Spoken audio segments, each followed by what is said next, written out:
सबु लोकों पई अलगा अलगा ट्रिटमेंट रही था। रोग गोटे थिबो किंतु जदि 30 वर्षर मनीष पई गोटे डिजीज होता ता पई जेमती ट्रिटमेंट हेबो 60 वर्षर जदि जड़े सेमती आसिले से रोग नहीं कि आसिले तेबे तांको पई ट्रिटमेंट अलगा मध्य हेई पारे। डिपेंड करे तांकर मेंटल स्टेटस उपरे, डिपेंड करे तांकर रोगर सिवियरिटी उपरे, आउ मध्य डिपेंड करे तांकर इमोशनल स्टेबिलिटी ताहा सहित फाइनेंशियल स्टेबिलिटी उपरे। एमती गोटे रोग जोटा छोट छुआ ठारू आरंभ करिकी वयोज्येष्ठ लोक मानक मध्य हेइथाय सेटा होची डायबिटीज रोग।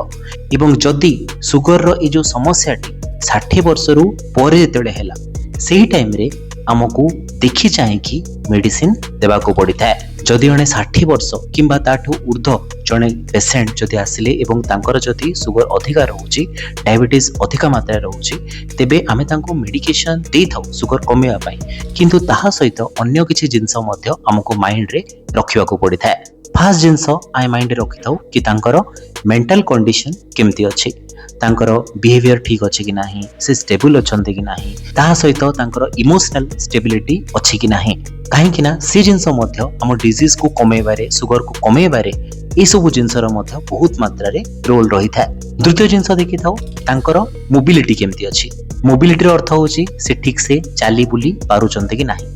कहीं वन्स डायबिटीज है हमर नर्व को एफेक्ट करिवो, न्यूरोपैथी करता ताहा सहित जितेबाला 60-65 एज हो जाता से हमर मसल लॉस मध्य बहुत मात्रा रे होता है जहाँ को आम सार्कोपेनिया बोली कही था। से टाइम रे बहुत मात्रा रे पड़ीकी इंजुरी मध्य बहुत लोकंकर होता है। तो यही सब जिनस को देखिकी न्यूरोपैथी होइछि कि नहीं, सार्कोपेनिया होइछि कि नहीं, तांकर किछि इंजुरी होइछि कि, तांकर किछि फ्रैक्चर होइछि कि, यही सब जिनस को देखि आमे डायबिटीज रो मेडिसिन टी तांको देई थाउ। तृतीय जिनस 60 वर्षर जदि मनीष जणे अछंती तेबे तांकर अन्य सब प्रोब्लेम मध्य थिबार चांसेस बढ़ी जाई थाए। धरंतु किडनी असुविधा कार अच्छी, हार्ट असुविधा कार अच्छी, कार ब्लड प्रेशर अच्छी, सब जिनस को देखि चाहे कि ही आमे डायबिटीज रो मेडिसिन को देवा को पड़ी थाए। एवं लास्ट जिनस तांको सही टाइम रे कन्विंस करबा बहुत कष्टकर हो जाय थाए कि आपणकर पुनी गोटे मेडिसिन ऐड करबा को मु चाहूची बोली।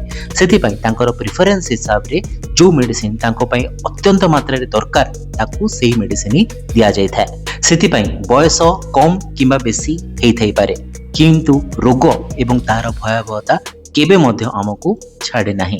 सेति पई आमे एज देखिकी को मेडिसिन आपनको पई ठीक हेबो ताहार भाबी चिंती की मेडिसिन देई थाओ एवं आशा करि थाओ कि से मेडिसिन आपनको देह रे ठीक हिसाब रे काम करिवो। धन्यवाद।